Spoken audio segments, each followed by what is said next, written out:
MPPSC 2022 का notification आ चुका है। 427 पदों के लिए परीक्षा हो रही है। क्या आप तैयार हैं 21 मई 2023 की प्रारंभिक परीक्षा के लिए? आप सभी जानते हैं कि 19 जून 2022 की जो राज्य सेवा प्रारंभिक परीक्षा हुई थी उसमें 80% से अधिक प्रश्न आपको आनंद सुपरिटेंडेंट संस्थान की टेस्ट सीरीज से मिले थे। इस बार पुनः वह चमत्कार कीजिए, 80% से अधिक प्रश्नों को प्राप्त करने के लिए आप 21 मई 2023 तक तैयार करिए खुद को अगली एग्जाम के लिए। आज ही ज्वाइन कीजिए आनंद सुपरिटेंडेंट संस्थान की टेस्ट सीरीज को, जिसके साथ आपको मिलेगा एमपीपीएससी प्रारंभिक परीक्षा का संपूर्ण वीडियो कोर्स मुफ्त। प्यारे बच्चों, मैं के आनंद आप सभी का स्वागत करता हूं। मुझे कहते हुए बड़ा हर्ष हो रहा है कि अगस्त 2021 माह में आनंद सुपरिटेंडेंट संस्थान दी एकेडमी ने जो मेगा टेस्ट सीरीज लॉन्च की थी, जो प्रस्तुत की थी, उस मेगा टेस्ट सीरीज का उद्देश्य यह था कि लगभग 75 प्रश्न आपको आगामी एग्जामिनेशंस में मिल जाए। इस मेगा टेस्ट सीरीज जिसको हमने बाद में अपग्रेडेड किया, जिसके अंतर्गत 70 फुल लेंथ टेस्ट पेपर रहे, बाकी जो पेपर थे वह टॉपिक वाइज थे। इन्हीं प्रश्नों से महत्वपूर्ण प्रश्न निकाल कर हमने मैराथन सेशन भी चलाया। कुछ सेगमेंट जो थे वो करंट अफेयर से जुड़े हुए थे। मैंने कोशिश की प्रश्न पत्र बनाते समय कि 10 की 10 यूनिट, आपके फर्स्ट पेपर की 10 की 10 यूनिट को उसी वेटेज के हिसाब से कवर किया जाए। और खुशी की बात यह रही कि 75 प्रश्नों की कोशिश करते करते आज हम देख पा रहे हैं कि लगभग 85 प्रश्न आपको टेस्ट सीरीज से मिले हैं। अब ये कहना पर्याप्त नहीं है, इनको बताना भी पड़ेगा। तो आइए शुरुआत करते हैं हम। तो मैंने क्वेश्चंस लिए हैं आपकी एग्जामिनेशंस की एमपीपीएससी 2021 जो कि 19 जून 2022 को हुई। उसका पहला प्रश्न, श्रीमती दुर्गाबाई व्याम किस जनजातीय कला से संबंधित है? अब ध्यान दीजिएगा, मैंने कोई पर्टिकुलर पेपर नहीं लिया बल्कि प्रश्न लिए और उनके उत्तर दिखाने की कोशिश की। तो ये प्रश्न रहा, आप सभी जानते हैं प्रश्न का उत्तर है गोंडी शैली। अब ये प्रश्न का उत्तर तो आप जान रहे थे, परंतु क्या 19 जून को पता था? सबसे पहले मैं बताऊंगा आपको मैराथन क्लास जो कि हमारी full length test series mega test series के एक भाग के रूप में थी, 19 जून 2022 के लिए बनाई गई थी। और इसका ध्यान दीजिएगा, पेपर नंबर 53 का क्वेश्चन नंबर 2601 से लेकर 2650। मैं निवेदन करूंगा उन बच्चों से जिनके पास ये टेस्ट सीरीज़ है वो अपना ऐप खोलें, मैराथन सेगमेंट पे जाएं और वहाँ पर जाके ये क्वेश्चन नंबर चेक करें। क्या आपको ये क्वेश्चन वहाँ मिल रहा है? मध्य प्रदेश के डिंडोरी जिले के पाटनगढ़ की दुर्गाबाई को 26 जनवरी 2022 को पद्मश्री पुरस्कार दिए जाने की घोषणा की गई। दुर्गाबाई का संबंध किस क्षेत्र से है? आंसर पता है आपको? चित्रकला से, गोंडी चित्रकला से। जब मैंने इस प्रश्न का डिटेल बताया था तब कर यह पेपर की कटिंग भी रखी थी आपके सामने और मैंने बताया था कि इस सेगमेंट से एक प्रश्न आपको मिलेगा। मज़ेदार बात है कि पीएससी में एक नहीं बल्कि दो प्रश्न मिले। दुर्गाबाई से मिला और हमारे सागर के राम सहाय पांडे और दुर्गाबाई, इन दोनों पे प्रश्न आ चुका है। ये बड़ी मज़ेदार बात है जब आपको कोई बता रहा है कि पेपर में छपा हुआ है, पेपर की कटिंग दिखाई जाती है और बताया जाता है, घोषणा की जाती है कि भैया ये आएगा, और ये अगर एग्जाम में आ जाता है तो आप सही करके आते हैं। मध्य प्रदेश के डिंडोरी जिले के पाटनगढ़ की दुर्गाबाई को 26 जनवरी 2022 को पद्मश्री पुरस्कार दिया जाने की घोषणा। दुर्गाबाई का संबंध। अच्छा, एक प्रश्न में अगर आपको लिख दूं कि भैया ये छपा हुआ है, जैसे पिछली बार भूरी बाई के बारे में बताया था, इस बार भी यही बता देता हूँ। आज की क्लास में जो भी बच्चे बैठे हैं लिख के रख लो एक नाम, ठीक है? दुर्गाबाई। हाँ, कि कोई सजेशन दे रहा है मुझे कि सर हाथ पे नाम लिख लेते हैं दुर्गाबाई, जैसे पिछली बार भूरी बाई लिखा था, इस बार लिख लो दुर्गाबाई। नाम लिखना पर्याप्त नहीं है, बाकी चीज़ें भी ध्यान रखना है। कहाँ की है? डिंडोरी जिले के पाटनगढ़ की। चित्रकला के क्षेत्र में दिया गया इनको पद्मश्री पुरस्कार। बेसिक जानकारी कुछ अन्य, डिंडोरी के पाटनगढ़ की दुर्गाबाई, गोंडी चित्रकला। जी, गोंडी चित्रकला, बिल्कुल सही बात है, गोंडी चित्रकला के लिए विख्यात हैं। पद्मश्री पुरस्कार इनको दे दिया गया है। बस ये इमेज मैंने कई बार दिखाई है, ध्यान दीजिएगा इस इमेज को, एक प्रश्न आएगा इससे।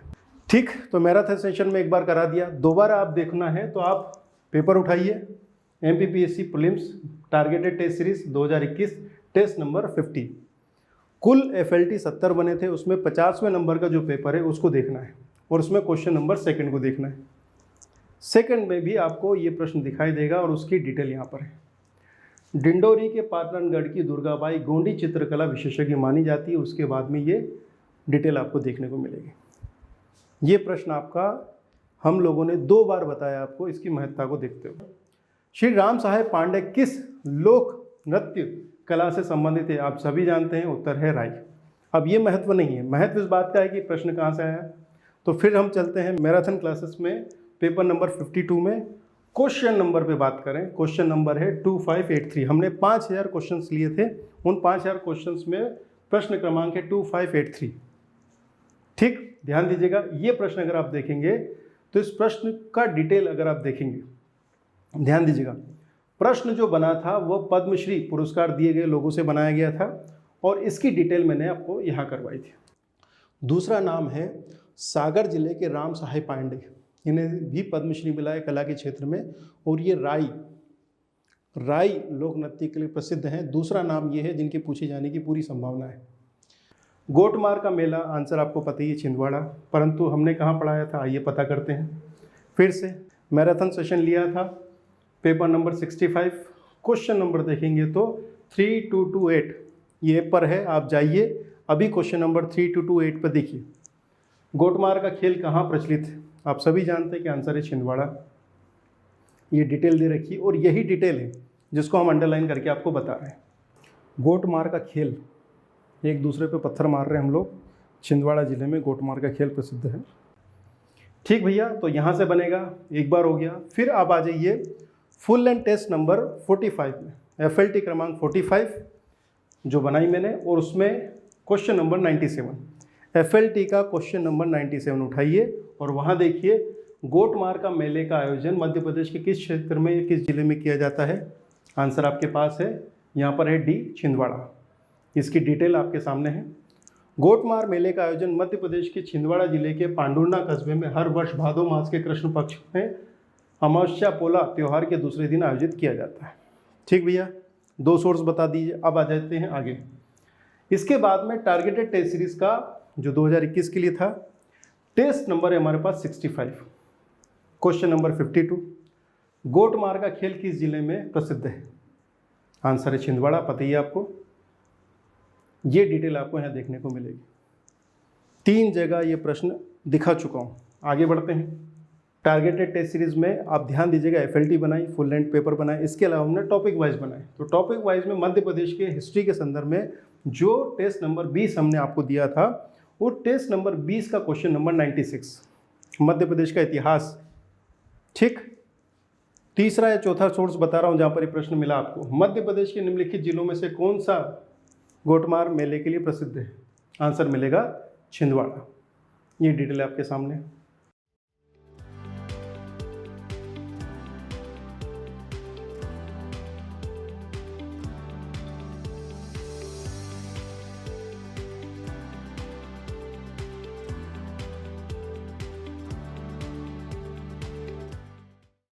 भारतीय संविधान का कौन सा अनुच्छेद अस्पृश्यता को समाप्त करता है? अस्पृश्यता के बारे में बात करता है, अनुच्छेद है 17। फिर से मैराथन सेशन जो हमने लिया 19 जून 2022 के लिए बनाया गया था, इसमें पेपर नंबर है 88, जिसमें क्वेश्चन नंबर जाइए 4381 पे। समता का अधिकार किन अनुच्छेदों में उल्लेखित है? प्रश्न यह था अनुच्छेद 14 से 18, और इसकी जब मैं डिटेल पढ़ा रहा था तब मैंने अनुच्छेद 17 पर चर्चा की थी। इस वीडियो के साथ में जो एक एडिशनल वीडियो अटैच किया गया है उससे आप ये बात अपने आप साबित हो जाएगी, आप देखिएगा।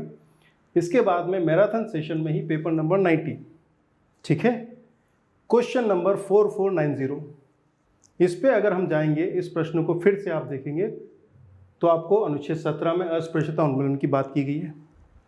ठीक है भाई, फिर आगे बढ़ते हैं। फिर मैराथन सेशन में पेपर नंबर 92 एक अन्य तरीके से फिर से हम बात कर रहे हैं अस्पृश्यता मिटाने की ओर प्रयास करें। आर्टिकल 70 अनुच्छेद 17 के तहत अस्पृश्यता का अंत मौलिक अधिकार है। एक पर जाइए, मैराथन सेशन खोलिए, प्रूफ आपके सामने। अगला वर्ड, फिर से मैराथन सेशन में पेपर नंबर 93 क्वेश्चन नंबर 4628, और यहाँ पर अगर आप देखेंगे तो फिर से आपको अनुच्छेद 17 के बारे में, अस्पृश्यता निषेध के बारे में चर्चा की गई है। ये 4 चीज़ें ऐसी हैं जो कि आपको मैराथन सेशन से ही मिलेगी। कौन सा एक राज्य के नीति तत्वों में शामिल नहीं है? अस्पृश्यता उन्मूलन है क्या? के मौलिक अधिकार है? अनुच्छेद 17, 18 तो उपाधियों का अंत है। समता का अधिकार, राइट टू इक्वलिटी, आपको पता ही अनुच्छेद 14 से लेकर अनुच्छेद 18 तक है। अनुच्छेद 14 विधि के समक्ष समता है। अनुच्छेद 15 धर्म, मूल वंश, जाति, लिंग या जन्म स्थान के आधार पर। अनुच्छेद 16 लोक नियोजन में समानता। अनुच्छेद 17 अस्पृश्यता का अंत। 18 उपाधियों का अंत। चलिए, एक नागरिक के मूल कर्तव्य निम्नलिखित में से कौन सा कर्तव्य सम्मिलित नहीं है? अस्पृश्यता मिटाने की ओर प्रयास करें, ये तो नहीं है। ठीक है। भारतीय संविधान के भाग 4 के अंतर्गत निम्नलिखित में से किन विषयों पर चर्चा की गई? भाग 4 पता ही है आपको, डायरेक्टिव प्रिंसिपल्स है ना।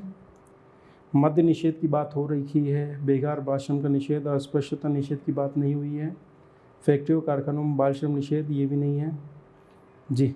बिल्कुल आंसर केवल एक है। इसके बाद में टॉपिक वाइज टेस्ट एमपीपीएससी के, जो मैंने आपको बताया। पॉलिटी सेशन में जब हम जाएंगे तो मूल अधिकार, नीति निर्देशक तत्व तथा मूल कर्तव्य वाला जो सेशन था, इसमें क्वेश्चन नंबर 7 पे चर्चा करेंगे। यदि अपराध अस्पृश्यता के आधार पर हो तो न्यायालय निम्नलिखित में से किसके संबंध में अपराध की उपधारणा करेगा? ठीक है भैया। अब यहाँ पर अगर आप बात करेंगे, इस प्रश्न की डिटेल जब कराई गई थी, जो इसका वीडियो अटैच किया जा रहा है, अगर आप वहाँ देखेंगे तो यहाँ पर अनुच्छेद 17 के बारे में चर्चा की गई है, अस्पृश्यता का अंत, और उसी के आधार पर आपको सिविल अधिकार संरक्षण अधिनियम 1955 पारित किया गया, ये बताया गया हमारी टीम द्वारा। अब आगे बढ़ते हैं। इसी के बाद topic wise session paper number 33, इसमें बात करें क्वेश्चन नंबर 39 की, तो यहाँ पर अनुच्छेद 17 के बारे में उल्लेख हुआ है और अनुच्छेद 17 पर चर्चा भी हुई है, अस्पृश्यता निवारण पर चर्चा हुई। ये 5 बार सोर्स बता दिया मैंने आपको। अब हम बात करेंगे एमपीपीएससी प्रीलिम्स का जो पेपर नंबर है 20, 2021 के लिए जो टेस्ट सीरीज बनाई थी, टॉपिक वाइज सेशन में इंडियन पॉलिटी जो पेपर नंबर है 20, उसका क्वेश्चन नंबर 17 अगर आप उठाएंगे तो यहाँ पर अनुच्छेद 17 के बारे में फिर से बात हुई है, और इसकी व्याख्या अगर आप देखेंगे तो यहाँ ध्यान दीजिएगा कि अनुच्छेद 17 के अंतर्गत अस्पृश्यता का अंत और उसको किसी भी रूप में आचरण निषिद्ध घोषित किया गया है। नेक्स्ट क्वेश्चन है, भारतीय संसद में शामिल है, सीधा प्रश्न है। यह प्रश्न आपको एमपीपीएससी 2021 में देखने को मिला। आइए बात करते हैं।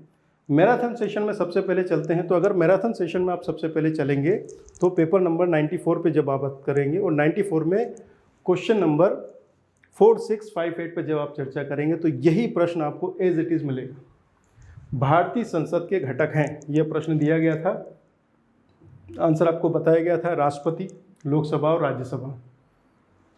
ठीक, इसकी व्याख्या भी बताई गई थी कि अनुच्छेद 59(1) के अनुसार राष्ट्रपति संसद के किसी भी सदन का सदस्य नहीं होगा। साथ ही साथ बताया गया था अनुच्छेद 79 के अनुसार संसद राष्ट्रपति और दोनों सदनों राज्यसभा और लोकसभा से मिलकर बनी होती है। अनुच्छेद 79 आपको बता रही है कि संसद का मतलब क्या है। ठीक है भैया, ये मैराथन सेशन में हमने अटेंड किया। भारतीय संसद में लोकसभा, राज्यसभा और राष्ट्रपति तीनों हैं। ठीक है, आंसर है बी। फिर आगे बढ़ते हैं।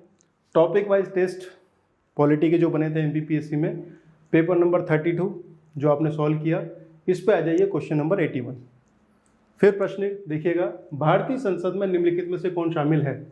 एज इट इज़ प्रश्न है जो कि आयोग ने आपको पेपर में दिया है, और इसकी अगर आप डिटेल देखेंगे तो अनुच्छेद 79 की चर्चा होगी, जिसमें बताया गया कि राष्ट्रपति, लोकसभा तथा राज्यसभा से मिलकर संसद बनी होती है। आइए आगे बढ़ते हैं। अगला प्रश्न जो कि 19 जून 2022 को आपको देखने को मिला, बहुत सिंपल सा प्रश्न था कि इसरो का फुल फॉर्म क्या है। तो जैसा कि आप देख सकते हैं कि मैराथन सेशन में पेपर नंबर 52 के अंतर्गत क्वेश्चन नंबर 2561 को हमने लिया, और जब हम इसकी व्याख्या प्रस्तुत कर रहे थे तब हमने Indian space research organisation ISRO के बारे में चर्चा की थी। इसरो के बारे में चर्चा करते हुए हमने इसका फुल फॉर्म भी आपके सामने प्रस्तुत किया था, जो कि प्रश्न के रूप में सामने आया है। नेक्स्ट क्वेश्चन है, जनवरी 22 माह में गगनयान हेतु इसरो ने अपने पहले इसरो प्रोपल्शन कॉम्प्लेक्स से क्रायोजेनिक इंजन का सफल परीक्षण किया। ये जो इसरो प्रोपल्शन कॉम्प्लेक्स है, ये किस राज्य में स्थित है? बहुत बढ़िया आंसर कर पा रहे हैं आप लोग। इसरो प्रोपल्शन कॉम्प्लेक्स तमिलनाडु में है। भारतीय अंतरिक्ष अनुसंधान संगठन यानी कि Indian space research organisation ISRO ने ISRO propulsion complex Mahendragiri Tamil Nadu में स्थापित है। यहाँ पर 720 सेकंड के लिए हमारे गगनयान कार्यक्रम के लिए क्रायोजेनिक इंजन का सफलतापूर्वक परीक्षण किया है, और क्रायोजेनिक इंजन बनते ही हम बहुत ज़्यादा शक्तिशाली होने वाले हैं। बना तो लिया हमने, परीक्षणों को दौर चल रहा है। इसरो के बारे में बेसिक जानकारी। इसरो के अध्यक्ष हैं डॉक्टर एस सोमनाथ, मुख्यालय बेंगलुरु कर्नाटक, स्थापना 15 अगस्त 1569। इसके अलावा अगर आप देखेंगे पेपर नंबर 45 एमपीपीएससी प्रीलिम्स 2021 के लिए जो टेस्ट नंबर 45 है, उसको अगर आप देखेंगे तो क्वेश्चन नंबर पहला ही क्वेश्चन है।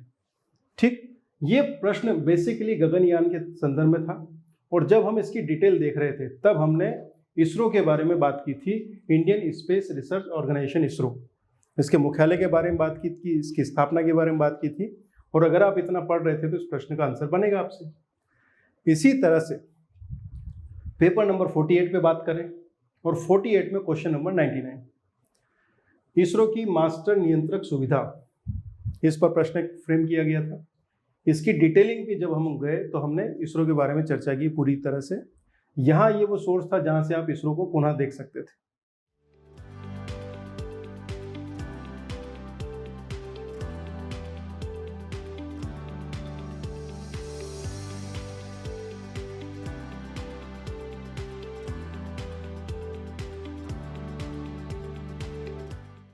अगला प्रश्न है विश्व स्वास्थ्य संगठन WHO की स्थापना कब हुई। अब ये बड़ा ही तथ्यात्मक जानकारी वाला प्रश्न है। बहुत सारे बच्चे गलत और सही दोनों करके आए, जो अच्छे से कर पाए बहुत अच्छी बात है। अब मेरा दायित्व है कि मैं आपको बताऊं कि ये प्रश्न कहाँ था। मैराथन सेशन आप में से बहुत सारे बच्चों ने अटेंड किया, फायदा मिला होगा होपफुली। पेपर नंबर 59 और 59 का क्वेश्चन नंबर 2937। ठीक, मार्च 2022 की किस तिथि को विश्व स्वास्थ्य संगठन द्वारा विश्व श्रवण दिवस मनाया गया। ये प्रश्न फ्रेम किया था। प्रश्न का उत्तर भी बताया गया 3 मार्च को, ये पता ही आपको। और जब ये डिटेल में कर रहा था तब मैंने आपको बताया था कि इसकी स्थापना 7 अप्रैल 1948 को ही इसका मुख्यालय जेनेवा स्विट्जरलैंड में है, और इसके महानिदेशक उस समय डॉक्टर टेड्रोस एडनोम घेब्रेयेसस थे। मार्च 22 माह की किस तिथि को विश्व स्वास्थ्य संगठन द्वारा विश्व श्रवण दिवस, हाँ जी आंसर है 3 मार्च को विश्व श्रवण दिवस मनाया गया, वर्ल्ड हेयरिंग डे। WHO के बारे में 7 अप्रैल 1948 की स्थापना है, जेनेवा स्विट्जरलैंड में इनका मुख्यालय है, और डॉक्टर टेड्रोस अधनोम घेब्रेयेसस ये इनके प्रमुख हैं। ये ध्यान दीजिएगा, आ सकता है, बहुत अच्छी बात है। इसी तरह से टॉपिक वाइज टेस्ट नंबर जब बात करते हैं 44 की, तो यहाँ पर अगर आप देखेंगे सीधा प्रश्न है आपके सामने, सीधा WHO की स्थापना कब हुई। 4 ऑप्शन दिए गए, और इन ऑप्शंस की डिटेल अगर आप देखेंगे तो इसका उत्तर लिखा हुआ है WHO की स्थापना 7 अप्रैल 1948 को हुई। सीधा का सीधा प्रश्न बनाया जो कि आ सकता है। नेक्स्ट क्वेश्चन की तरफ आगे बढ़ते हैं। अगला प्रश्न जो कि आपको देखने को मिला वो था सरोगेसी सागर कहाँ स्थित है। अब ये प्रश्न आज आपको इसका उत्तर पता है, उत्तरी अटलांटिक महासागर। ठीक है, बढ़िया भाई। अब ये प्रश्न हमने कहाँ दिया था, ये इस प्रश्न का उत्तर आप कहाँ से ढूंढ सकते थे हमारी टेस्ट सीरीज से। तो मैराथन सेशन में पेपर नंबर 34 का क्वेश्चन नंबर 1698, जब हम 1698 की डिटेल कर रहे थे आपके सामने, तब सरोगेसी सागर के बारे में बताया गया था, और सरोगेसी सागर के बारे में बताया था कि यह जो है यह उत्तरी अटलांटिक महासागर में स्थित है। इसकी अक्षांशरीय और देशांतरीय स्थितियां भी बताई गई थी। अटलांटिक महासागर का ही भाग है ये जहाँ पर सार्गो। ठीक है, अगला प्रमाण टॉपिक वाइज टेस्ट नंबर 21 भूगोल के बारे में बनाया गया था, ये जो आपने सॉल्व किया। ध्यान दीजिएगा, फिर से पेपर नंबर है 21, चेक करिए अभी। और इसका क्वेश्चन नंबर 25,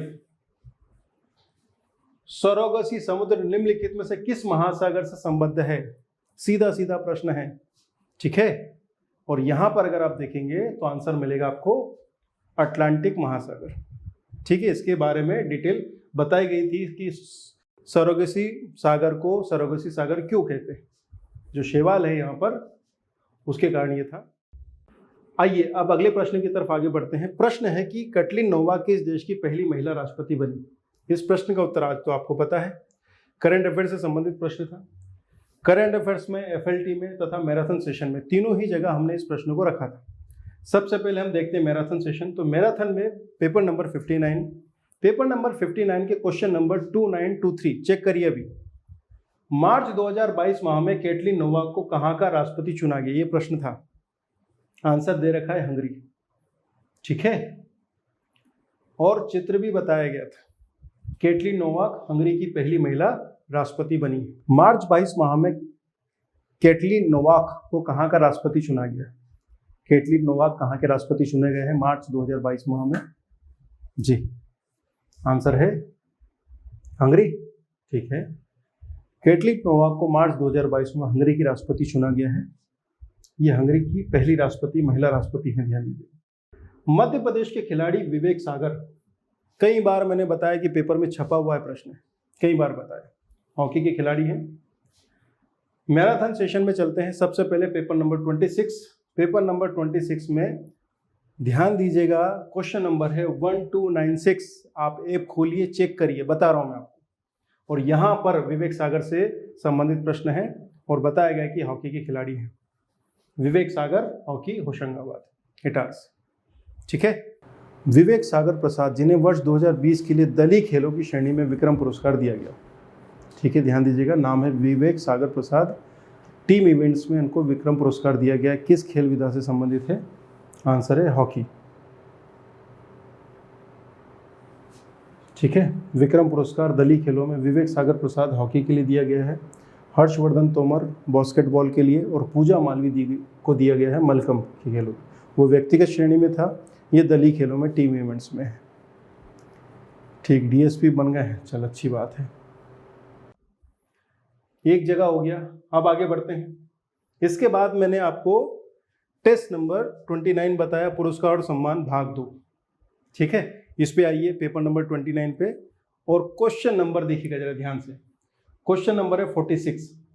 विवेक सागर प्रसाद, जिन्हें वर्ष 2020 के लिए दलीय खेलों की श्रेणी में विक्रम पुरस्कार प्रदान किया गया है, किस खेल से संबंधित है? दूसरा सोर्स जहां पर सीधे सीधे इसका आंसर बताया गया है। डिटेल आपके सामने। अगला प्रश्न, मध्य प्रदेश की खिलाड़ी चिंकी यादव किस खेल से संबंधित है? सीधा प्रश्न है ये। कम से कम 3 जगह इसको आंसर दिया गया है। सबसे पहले मैराथन सेशन में चलते हैं। मैराथन सेशन में पेपर नंबर 26 का क्वेश्चन नंबर देखिए 1324। 1324 में अगर आप ध्यान दीजिएगा तो ये जो प्रश्न है यह पूछा गया था कि मध्य प्रदेश में दिए जाने वाले विक्रम पुरस्कार वर्ष 2019 के लिए व्यक्तिगत खेलों की श्रेणी में कितने खिलाड़ियों को प्रदान किया गया था? खिलाड़ी संख्या पूछी। ठीक है भैया, हमने खिलाड़ी बता दिया 10। और इसकी जब डिटेल में गए तब मैंने आपको बताया कि चिंकी यादव जो है वो शूटिंग के खेल से संबंधित है, भोपाल से संबंधित है। शासन द्वारा दिए जाने वाले विक्रम पुरस्कार वर्ष 2019 के लिए कितने व्यक्तिगत खेलों की श्रेणी में दिए गए? ठीक है, 2019 में जो विक्रम पुरस्कार दिए गए हैं, ध्यान दीजिएगा, वो 10 खिलाड़ियों को दिए गए। ठीक, एक एक करके बात करते हैं। और ये 10 खिलाड़ी कौन कौन है देखिए जरा। राजेश्वरी कुशराम कैनोइंग कयाकिंग भोपाल के लिए, फराज खान घुड़सवारी, अद्वैक पागे तैराकी, मुस्कान किरार तीरंदाजी। ये देखिए 2019 विक्रम पुरस्कार। और ये प्रश्न पिछली बार एमपीपीएससी ने पूछा था, मुस्कान किरार तीरंदाजी। ध्यान आया आपको? जय मीणा सॉफ्ट टेनिस, चिंकी यादव जो है वो शूटिंग के है, पूजा पारखे सॉफ्टबॉल के लिए है, करिश्मा यादव हॉकी, जानकी बाई जूडो दिव्यांग श्रेणी और चंद्रकांत हडे। चिंकी यादव जिन्हें वर्ष 2019 के लिए विक्रम पुरस्कार दिया गया, किस खेल विधा से संबंधित हैं? चिंकी यादव के बारे में बात करें तो आंसर मिलेगा शूटिंग के लिए। चिंकी यादव शूटिंग के लिए हैं। इसके अलावा आप देखिए टारगेटेड टेस्ट सीरीज एफएलटी क्रमांक 18 में सीधा प्रश्न, ऐसा लग रहा है कि उठा के रखा है प्रश्न। अब किसने कहां से उठाया ये नहीं पता मुझे, क्योंकि ये तो हम पहले ही सॉल्व कर चुके हैं। चिंकी यादव का संबंध किस खेल से है भाई? ठीक है, क्लियर है आंसर आपको? जी हाँ, चिंकी यादव के बारे में डिटेल, पिस्टल निशानेबाजी। मैराथन सेशन में ही देख लीजिए। चिंकी यादव जिन्हें 2019 के लिए विक्रम पुरस्कार प्रदान किया गया था, किस खेल से संबंधित है? अब ये मैराथन सेशन में पेपर नंबर कौन सा है? 27 पढ़ाया आपको, क्वेश्चन नंबर 1330। ठीक है, आंसर भी पता है आपको और ये इमेज भी बताई थी मैंने आपको। विक्रम पुरस्कार 2019 के लिए चिंकी यादव भोपाल से हैं और निशानेबाजी पिस्टल।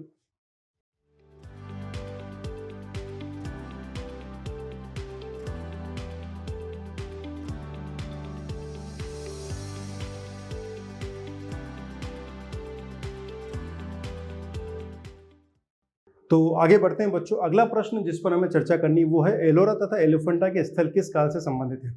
अभी जो प्रश्न है इस प्रश्न का उत्तर है आपका राष्ट्रकूट, ये आप सभी जानते हैं। और अगर आप देखेंगे स्पेशल टेस्ट सीरीज में टेस्ट नंबर 3 पेपर नंबर 3 का क्वेश्चन नंबर 7, ये जो प्रश्न है कि महाराष्ट्र के औरंगाबाद जिले में स्थित एलोरा गुफाओं का निर्माण निम्न राजाओं में से किसने करवाया था, पालों ने, पल्लवों ने, चोलों ने या राष्ट्रकूटों ने, ये प्रश्न दिया गया था। इसका उत्तर अगर आप देखेंगे तो उत्तर में आपको दिखाई देगा, ध्यान दीजिएगा, उत्तर आपको दिखाई देगा कि एलोरा गुफाओं का निर्माण राष्ट्रकूट शासकों ने करवाया था। ठीक है, कोई समस्या नहीं है, एक सोर्स हो गया आपका। अब आगे बढ़ते हैं। इसी तरह से टेस्ट नंबर 3 का जो क्वेश्चन नंबर है 10, दूसरा प्रमाण देखिएगा। यहां पर प्रश्न अलग तरीके से पूछा गया। प्रश्न क्या है कि महाराष्ट्र के औरंगाबाद जिले में स्थित एलोरा का प्रसिद्ध कैलाश मंदिर, एलोरा का प्रसिद्ध कैलाश मंदिर किस शासक या किस वंश के शासक द्वारा निर्मित कराया गया। आंसर है राष्ट्रकूट। आंसर बता भी दिया, और आंसर बताते समय लिखा गया है कि एलोरा का प्रसिद्ध कैलाश मंदिर राष्ट्रकूट शासक कृष्ण प्रथम ने करवाया था। शासक तो पूछा नहीं, राष्ट्रकूट पूछ लिया, राष्ट्रकूट 2 बार हो गया। महाराष्ट्र के औरंगाबाद जिले में स्थित प्रसिद्ध एलोरा गुफाओं का निर्माण किस राजवंश के शासकों ने करवाया था। आंसर क्या है, राष्ट्रकूट। महाराष्ट्र के औरंगाबाद जिले में स्थित एलोरा का प्रसिद्ध कैलाश मंदिर का निर्माण, कैलाश मंदिर राष्ट्रकूट शासकों ने करवाया है। हो पाएगा। और किस शैली का है ये, द्रविड़ शैली, अंडरलाइन करें। किसने बनवाया, राष्ट्रकूट शासक कृष्ण प्रथम, 7 स्टार। और आगे बढ़ते हैं। इसके अलावा अगर आप देखेंगे targeted test series test number 56, इस पेपर नंबर 56 में अगर आप क्वेश्चन नंबर 72 पे जाएंगे तो पूछा गया है 72 में निम्नलिखित में से कौन सा सही युग्म नहीं। इसका आंसर तो एलिफेंटा गुफाएं मौर्य काल की, क्योंकि मौर्य काल में तो था नहीं है, ये तो राष्ट्रकूट काल में था। तो एलोरा गुफाएं राष्ट्रकूट काल में है। महाबलीपुरम पल्लव काल के हैं, बिल्कुल सही बात है। खजुराहो चंदेल शासकों द्वारा निर्मित कराए गए। इसका जब उत्तर देखते हैं हम, ध्यान दीजिएगा, इस प्रश्न के जब उत्तर वाले सेशन में जाते हैं तो स्पष्ट रूप से लिखा हुआ है कि एलिफेंटा की प्रसिद्ध गुफा मंदिरों का निर्माण राष्ट्रकूट शासकों द्वारा करवाया गया। ये 3 प्रमाण है जो कि आपको एक प्रश्न के संदर्भ में दिए जा रहे हैं। नेक्स्ट क्वेश्चन है कि राज्य लोक सेवा आयोग के अध्यक्ष एवं सदस्यों की नियुक्ति किसके द्वारा की जाती है। आंसर तो आज आपको पता है कि राज्यपाल है, परंतु हमने कहां बताया था, मैराथन सेशन में पेपर नंबर 87 पे चले जाइए, चलेगा भैया। क्वेश्चन नंबर 4339 खोलिए ऐप में, बहुत बढ़िया। राज्य लोक सेवा आयोग का अध्यक्ष किसके द्वारा नियुक्त किया जाता है, सीधा प्रश्न बनाया है। आंसर आपको पता ही है, ठीक है। आंसर राज्य के राज्यपाल, 4339। इसके बाद में आगे बढ़ते हैं।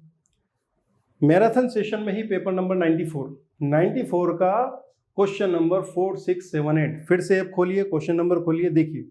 राज्य लोक सेवा आयोग के सदस्यों की नियुक्ति किसके द्वारा की जाती है। वहां अध्यक्ष नियुक्त कर दिए, यहाँ सदस्य नियुक्त कर दिए। आंसर आपको राज्यपाल पता ही है। व्याख्या भी करवाई गई, इसका वीडियो भी उपलब्ध है, आप देख सकते हैं। इसके बाद अगला सेगमेंट इसी प्रश्न के संदर्भ में फिर से मैराथन सेशन में पेपर नंबर 85 का क्वेश्चन नंबर 46, निम्नलिखित में से किसकी नियुक्ति राज्य का राज्यपाल नहीं करता है। तीसरे तरीके से बताया गया, ठीक है। और अगर आप ये बात करेंगे तो यहाँ पर आंसर आपको सी मिलेगा, परंतु मध्य प्रदेश राज्य लोक सेवा आयोग के सदस्यों और अध्यक्षों की नियुक्ति राज्यपाल ही करता है। तो राज्य लोक सेवा आयोग के सदस्यों की नियुक्ति की जाती है किसके द्वारा, जी बताएं। राज्य लोक सेवा आयोग के सदस्यों की नियुक्ति राष्ट्रपति तो करता नहीं है, कौन करेगा, राज्यपाल ही करेगा। 316(1) के अनुसार राज्य लोक सेवा का अध्यक्ष किसके द्वारा नियुक्त किया जाता है। बिल्कुल आंसर करें, राज्य के राज्यपाल द्वारा नियुक्त होगा। राज्य लोक सेवा आयोग के सदस्यों की नियुक्ति किसके द्वारा की जाती है। ये थोड़ा सा अच्छा लगता है ना, हाँ अपना MP आ गया, कुछ ऐसा लगता है, कमीशन आ गया है ना, संबंधित राज्य का राज्यपाल। निम्नलिखित में किसकी नियुक्ति राज्यपाल नहीं करता है।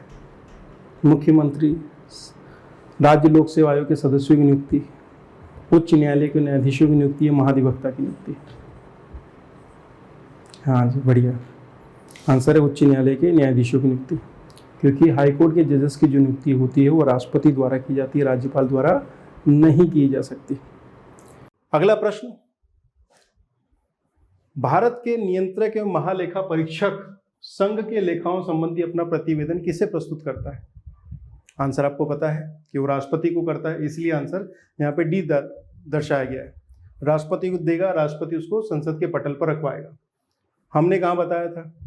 मैराथन सेशन, फिर से ऐप खोलिए, मैराथन सेशन में पेपर नंबर 12 पे जाइए, ठीक, वहां पर क्वेश्चन नंबर 597 देखिए। अब 597 में क्या लिखा हुआ है? संघ के लेखाओं के संदर्भ में सीएजी नियंत्रक एवं महालेखा परीक्षक की लेखा परीक्षा प्रतिवेदनों को निम्नलिखित में से किसके समक्ष प्रस्तुत किया जाएगा?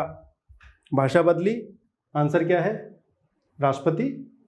ठीक भैया, इसकी डिटेल भी आप देखिए, इसका वीडियो भी उपलब्ध है, आप देख सकते हैं। नेक्स्ट प्रमाण, मैराथन सेशन में पेपर नंबर 100 लास्ट आखिरी प्रश्न पत्र था जो रात को 2 बजे सॉल्व कराया था मैंने, जिन्होंने अटेंड किया उनको पता है, ठीक। इसका क्वेश्चन नंबर 4964, खड़े खड़े थक गया तो बैठ के पढ़ा रहा था, वहां पर ये प्रश्न आपको देखने को मिलेगा और इसका आंसर आपको पता है, राष्ट्रपति। भारत के नियंत्रक एवं लेखा परीक्षक लेखा जोखा संबंधी अपनी रिपोर्ट राष्ट्रपति को प्रस्तुत करता है। संघ के लेखा परीक्षा प्रतिवेदनों को निम्नलिखित में किसके समक्ष प्रस्तुत किया जाता है? हाँ जी, अकाउंट की लेखा परीक्षा, सीधी सी बात है जी, आंसर है राष्ट्रपति। सीएजी जो है वो राष्ट्रपति के सामने, लोकसभा अध्यक्ष नहीं है, ये है राष्ट्रपति, इसको ठीक कराइए। आंसर है ए। संघ के लेखाओं के संदर्भ में सीएजी की लेखा परीक्षा प्रतिवेदनों को राष्ट्रपति के समक्ष प्रस्तुत किया जाता है, ठीक है, और राष्ट्रपति क्या करता है? इसको संसद के समक्ष रखवाता है। तो सीएजी के लिए, सीएजी कहाँ पर अपने लेखा, ये सीएजी लिखा होना चाहिए यहाँ पर, ये राष्ट्रपति के समक्ष प्रतिवेदन प्रस्तुत करवाएगा, है ना, गलती से ये यहाँ हाईलाइटेड हो गया है। भारत के नियंत्रक महालेखा परीक्षक लेखा जोखा संबंधी अपनी रिपोर्ट किसको प्रस्तुत करता है? कहाँ प्रस्तुत करता है? राष्ट्रपति को देता है कि सीधे केंद्र सरकार को भेज देगा? क्या करेगा? राष्ट्रपति को देगा। राष्ट्रपति क्या करेगा? उसको सदन में रखवाएगा।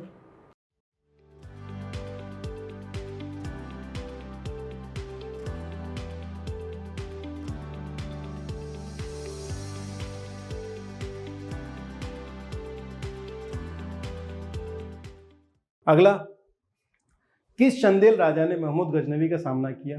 आंसर पता है आपको, विद्याधर। अब ये तो यहाँ पता है, परंतु आपने कहाँ पढ़ा है सर? बता देते हैं। मैराथन सेशन में पेपर नंबर 72 क्वेश्चन नंबर 3565, ठीक है। अगर आप इस प्रश्न को देखेंगे तो इसमें विद्याधर के बारे में विस्तार से चर्चा की गई और यहाँ पर आंसर भी बताया गया कि भैया विद्याधर वह व्यक्ति है जिसका सामना हुआ था महमूद गजनवी से, भाग गया था। हालांकि किस चंदेल शासक ने गुज्जर प्रतिहार शासक राज्यपाल को महमूद गजनवी के आक्रमण के सामने भागने के कारण दंड के रूप में मृत्युदंड दे दिया था? हाँ जी, अभी इसका उल्लेख किया था हमने, ये है विद्याधर। बहुत गुस्सेल आदमी है भाई, ठीक है। जब 1019 में आक्रमण हुआ तो राज्यपाल ने कहा टाटा बाय बाय, मैं तो भागता हूँ। तब विद्याधर को गुस्सा आया, रुको रुको रुको, पकड़ के तेरी पिटाई करते हैं। फिर पकड़ा पीटा तो बेचारा मर गया। आइए आगे बढ़ते हैं अगले प्रश्न की ओर। अगला प्रश्न है, डलहौजी की व्यवगत सिद्धांत के अंतर्गत विलय किया गया प्रथम राज्य कौन सा था? तो इसमें क्रम ध्यान रखना है। मैं आपको जब पढ़ा रहा था तो मैंने बताया था एक फॉर्मूला, सजे सब उजना अवध, यानी कि सतारा, जैतपुर, संबलपुर, इस तरह से मैंने आपको बताया था। क्रम अगर आपको ध्यान है फॉर्मूला तो हो जाएगा। खैर, अब हम देखते हैं कि प्रश्न टेस्ट सीरीज में कहाँ पर आपको मिलेगा। तो अगर आप टारगेटेड टेस्ट सीरीज 2021 देखेंगे, यानी कि ये जो टेस्ट सीरीज है हमारी, इसमें FLT क्रमांक 25 पे देखेंगे तो FLT क्रमांक 25 में क्वेश्चन नंबर 49, क्वेश्चन नंबर 49 की डिटेल करते हुए बताया गया था कि 1848 में सतारा को डॉक्ट्रिन ऑफ लैप्स के अंतर्गत विलय किया गया था और इस नीति के अंतर्गत विलय किया गया यह पहला राज्य था। इसी तरह से फुल लेंथ टेस्ट क्रमांक 30 पे अगर हम चलेंगे तो इसका जो क्वेश्चन नंबर है 35, ये भी आपको ये सजेस्ट करता हुआ नजर आएगा कि डलहौजी द्वारा डॉक्ट्रिन ऑफ लैप्स के अंतर्गत जो विलय किया गया राज्य था वो सतारा था। 2 सोर्स हो गए। तीसरा साक्ष्य मैं आपके सामने प्रस्तुत कर रहा हूं, टारगेटेड टेस्ट सीरीज 2021 में पेपर नंबर 43, टेस्ट नंबर 43 में क्वेश्चन नंबर 53 अगर आप देखेंगे कि डॉक्ट्रिन ऑफ लैप्स का जो सिद्धांत है किसने दिया था? आंसर डलहौजी मिलेगा और इसके अंतर्गत डलहौजी द्वारा विलय किए गए राज्यों का जो क्रम था वो था सतारा, जैतपुर, बगाड़, उदयपुर, झांसी, नागपुर, करौली।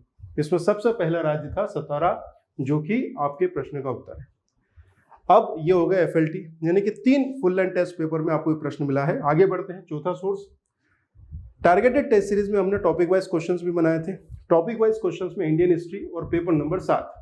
इंडियन हिस्ट्री के पेपर नंबर 7 में जब आप देखेंगे क्वेश्चन नंबर 26, तो 26 के इस सॉल्यूशन को देखते हुए आपको पता लगेगा कि 1848 में सतारा को डलहौजी ने सबसे पहले विलय किया गया था। ये चौथा सोर्स है जहां से आपको इस प्रश्न का आंसर मिल रहा है।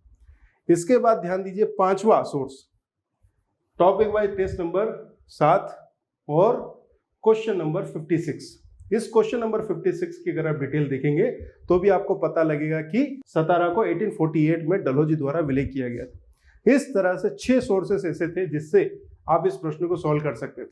बताइए कौन है? लॉर्ड डलहौजी। अब ध्यान रखें, वेबगत सिद्धांत के अंतर्गत या डॉक्ट्रिन ऑफ लैप्स के अंतर्गत जो क्रम है वो पूछा जाता है। इसका एक फॉर्मूला है जो बनाया था मैंने, सजे सब उजना अवध, सजे सतारा जेतपुर, सब संबलपुर बगाड़, फिर सजे सब उजना उदयपुर झांसी नागपुर और अवध, सजे सब उजना अवध। आप अपना फॉर्मूला बना लीजिए। राज्य में विलय किस आधार पर किया गया? कुशासन है। वाजिद अली शाह क्या शासन कर रहा है भाई? अवध की स्थिति खराब है। आइए आगे बढ़ते हैं। अगला प्रश्न जो कि आपने 19 जून 2022 के MPPSC प्रीलिम्स के एग्जामिनेशंस में देखा होगा, प्रश्न था ज्वालामुखी विस्फोट किस पेटी में सर्वाधिक है? 4 ऑप्शंस थे। इसका आंसर पता ही आपको, परिप्रशांत महासागरीय पेटी। प्रश्न का मूल भाव यह था कि किस क्षेत्र में, किस महासागरीय पेटी में सबसे ज़्यादा ज्वालामुखी विस्फोट होते हैं। इस प्रश्न का आंसर बेसिकली परिप्रशांत पेटी रहा, या फिर रिंग ऑफ फायर का कॉन्सेप्ट जो आप जानते हैं। तो अब हमें ये देखना है कि किस टेस्ट पेपर में यह प्रश्न हमने कवर किया था। तो अगर आप देखेंगे मैराथन सेशन में, ध्यान दीजिएगा, मैराथन सेशन में paper number 34 targeted marathon classes MPPSC prelims 2021 19 जून 2022 के लिए डेडिकेटेड थी। तो ध्यान दीजिएगा कि पेपर नंबर 34, जिनके पास भी पेपर हैं वो चेक करें। क्वेश्चन नंबर 1678, इसमें यही रिंग ऑफ फायर, या ध्यान दीजिएगा कि ज्वालामुखी रिंग ऑफ फायर या घेरा किस महासागर से संबंधित है। भाषा बदल के यही प्रश्न आपके सामने है। आंसर आपको पता ही है, प्रशांत महासागरीय पेटी। इसकी डिटेल अगर आप देखेंगे तो आप समझ पाएंगे कि इस क्षेत्र को परिप्रशांत महासागरीय पेटी, सर्कम पैसिफिक बेल्ट भी कहते हैं, और यह वो क्षेत्र है जहाँ पर दुनिया भर के यानी कि विश्व के लगभग 75% सक्रिय ज्वालामुखी और प्रसुप्त ज्वालामुखी देखने को मिलते हैं। ज्वालामुखी रिंग ऑफ फायर है, घेरा किस महासागर में है? आपको पता है, आंसर है प्रशांत महासागर। रिंग ऑफ फायर, विश्व के अधिकांश ज्वालामुखी तथा भूकंपीय क्षेत्र यहीं मिलते हैं, लगभग 75%। आगे बढ़ते हैं बच्चों और देखेंगे कि MPPSC प्रीलिम्स वर्ल्ड ज्योग्राफी वाला जो पेपर है, टॉपिक वाइज वाला, पेपर नंबर 7, वहाँ पर अगर आप देखेंगे तो क्वेश्चन नंबर 28, क्वेश्चन नंबर 28 में आपको प्रश्न दिखाई देगा जहाँ से हमें इस प्रश्न का उत्तर देखने को मिल जाएगा। फिर से डेटा अगर आप जाएंगे तो वहाँ पर आपको प्रशांत महासागरीय द्रोणी या पेटी आपको देखने को मिलेगी जहाँ पर ज्वालामुखी विस्फोट दिखाई देते हैं। इस तरह से ये जो प्रश्न आया था रिंग ऑफ फायर वाला या प्रशांत महासागरीय पेटी या ज्वालामुखी विस्फोट, इसको हमने 2 जगह कवर किया था जो कि आप टेस्ट सीरीज में देख सकते हैं। इसी प्रकार हम आगे बढ़ते हैं बच्चों। अगला प्रश्न है, इंदिरा गांधी ट्राइबल विश्वविद्यालय मध्य प्रदेश के किस शहर में स्थित है? इस प्रश्न का उत्तर आपको पता है, अमरकंटक। अब ये जो प्रश्न आया था यह आपको टेस्ट पेपर में कहाँ देखने को मिलेगा? तो सबसे पहले मैराथन सेशन में पेपर नंबर 12 में जाइए आप और क्वेश्चन नंबर देखिए 589। 589 में प्रश्न की अगर आप भाषा देखेंगे तो आपको दिखाई देगा इंदिरा गांधी राष्ट्रीय जनजातीय विश्वविद्यालय का मुख्यालय कहाँ पर है। प्रश्न की भाषा अलग है परंतु भाव वही है। उत्तर है अमरकंटक। ऑप्शन भी सेम है तो आंसर मिल जाएगा आपको अमरकंटक। इसकी व्याख्या अगर आप देखेंगे तो इसमें दिया गया था कि इंदिरा गांधी राष्ट्रीय जनजातीय विश्वविद्यालय की स्थापना वर्ष 2008 में मध्य प्रदेश के पवित्र नगर अमरकंटक में की गई थी। इंदिरा गांधी आदिवासी विश्वविद्यालय कहां पर स्थित है? आप जानते हैं कि अमरकंटक में है ये, है ना। और आप बताएंगे कि इंदिरा गांधी राष्ट्रीय जनजाति विश्वविद्यालय अधिनियम, इंदिरा गांधी राष्ट्रीय जनजाति विश्वविद्यालय अधिनियम 2007 का अधिनियम है। और उस अधिनियम के तहत अनूपपुर जिले के अमरकंटक में लालपुर नाम का जो स्थान है वहां पर 2007 में इसकी स्थापना की गई थी। और इसकी जो ब्रांच है वो ब्रांच मणिपुर में 2009 में स्थापित की गई है। 9 सितंबर 2009 को इसकी ब्रांच मणिपुर में भी स्थापित हो चुकी है। इंदिरा गांधी राष्ट्रीय जनजातीय विश्वविद्यालय का मुख्यालय कहाँ पर है? इंदिरा गांधी राष्ट्रीय जनजातीय विश्वविद्यालय का मुख्यालय आपको मिलेगा अमरकंटक में। ध्यान दीजिएगा, ये प्रश्न आपको यहाँ देखने को मिला। इसके बाद जो 240 टेस्ट पेपर बनाए थे उसमें टॉपिक वाइज पेपर में अगर हम जाते हैं तो मध्य प्रदेश राज्य की अर्थव्यवस्था में पेपर नंबर 2 या पेपर नंबर 30, अगर आप दोनों को देखेंगे तो यहाँ पर आपको क्वेश्चन नंबर देखना है 70 में क्या मिला हुआ है? इंदिरा गांधी आदिवासी विश्वविद्यालय कहाँ स्थित है? भाषा फिर अलग है, प्रश्न का मूल भाव वही है, आंसर सेम है, उत्तर है अमरकंटक। और इस प्रश्न की व्याख्या अगर आप देखेंगे तो आप देखेंगे कि इंदिरा गांधी आदिवासी विश्वविद्यालय मध्य प्रदेश के अमरकंटक में स्थित है। आगे बढ़ते हैं। अब मैं तीसरा सोर्स बता रहा हूँ आपको, MPPSC prelims targeted test series 2021 test number 7, FLT क्रमांक 7 और इसमें प्रश्न क्रमांक 25 में अगर आप देखेंगे तो ये प्रश्न आपको पूरा का पूरा वही दिखाई देगा, आंसर आपका अमरकंटक। तो ये 3 जगह मैंने इस प्रश्न का सोर्स आपको बताया हमारी टेस्ट सीरीज से।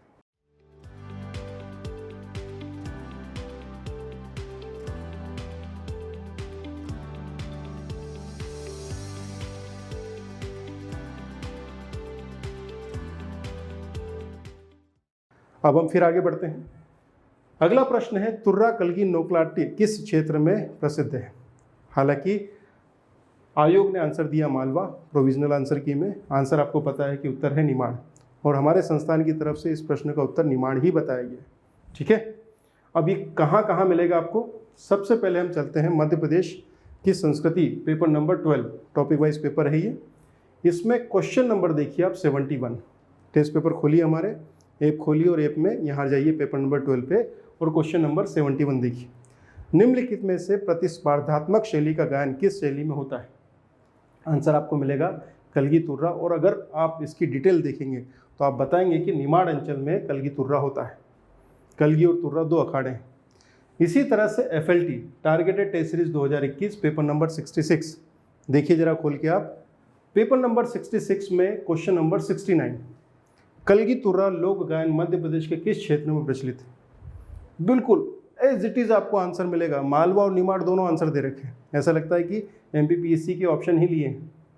आंसर आपको निमाड़ लगाया गया। मैंने आपको बताया कि हम इसका आंसर निमाड़ मान के चल रहे हैं और यही हमने डिटेल किया है। कलगी तुर्रा लोक गायन मध्य प्रदेश के संपूर्ण निमाड़ में प्रचलित है। उसके बाद मैप डाला गया था, किस अवसर पर किया जाता है, गायन शैली किस प्रकार की है, ये भी बताया गया था। इसी तरह से FLT number 15 targeted test series 2021 full length test क्रमांक 15 और उसका जो क्वेश्चन नंबर है 87, कलगी तुर्रा कहाँ का लोक गायन है? आंसर है निमाड़। यहाँ पर भी ऑप्शन में मालवा है परंतु आंसर क्या है? निमाड़, जो हमने बताया था। डिटेल आप देखेंगे तो आपको फिर से ये देखने को मिल जाएगा। ये 3 सोर्स मैंने आपको बता दिए जहाँ से ये प्रश्न आपको मिला है। अगले प्रश्न की तरफ चलते हैं। प्रश्न है, निम्नलिखित में से किस चट्टान में कोयला एवं पेट्रोलियम पाया जाता है? इस प्रश्न का उत्तर है परतदार या अवसादी चट्टानें। ठीक है, ये आंसर आपको पता ही है। अब ये हमारे टेस्ट पेपर में कहाँ देखने को मिलेगा? प्रमाण क्रमांक 1, FLT क्रमांक 22, 22 नंबर पेपर में क्वेश्चन नंबर 22। भाषा क्या है? कोयला एक उदाहरण है। ध्यान दीजिएगा, प्रश्न क्या पूछा है कि कोयला एवं पेट्रोलियम कहाँ पाया जाता है। ध्यान दीजिए किस प्रकार की चट्टानों में। ये जो प्रश्न है ये किस प्रकार से फ्रेम किया गया? कोयला कहाँ बनता है? आंसर आपको पता ही, परतदार चट्टान। अगर आप इस प्रश्न की उत्तर डिटेल देखेंगे तो आप देखेंगे कि अवसादी या परतदार चट्टानों में कोयला, स्लेट, संगमरमर, नमक, पेट्रोलियम। तो यहाँ पर पूछा क्या था? कोयला और पेट्रोलियम। जिस भी बच्चे ने इस प्रश्न का आंसर ध्यान से पढ़ा होगा वो इस प्रश्न का उत्तर सही लगा के आया होगा। ये हो गया पहला प्रमाण। अब हम दूसरे प्रमाण की तरफ चलते हैं। Targeted test series 2021 paper number 63 question number 26, कोयला और खनिज तेल किस प्रकार की चट्टानों में पाया जाता है? 4 ऑप्शन दे रखे हैं और इसका आंसर आपको पता है अवसादी चट्टानों में। इसकी डिटेल अगर आप देखेंगे, अभी खोलिए पेपर और देखिए, चेक करिए जरा आप। ठीक है बच्चों, 21 मई 2023 को जब आप मध्य प्रदेश राज्य सेवा प्रारंभिक परीक्षा दे रहे होंगे तब आप समझेंगे महत्व यूनिट क्रमांक 8 का। समसामयिक विषयों तथा खेलकूद से संबंधित लगभग 10 प्रश्नों का आमना सामना आपसे होना है और 80% कट ऑफ सुनिश्चित करने के लिए यूनिट क्रमांक 8 को अच्छे से तैयार करना है। तो आइए आज ही जुड़िए आनंद सुपरटेंडेंट संस्थान के करंट अफेयर्स तथा स्पोर्ट्स के प्रोग्राम से।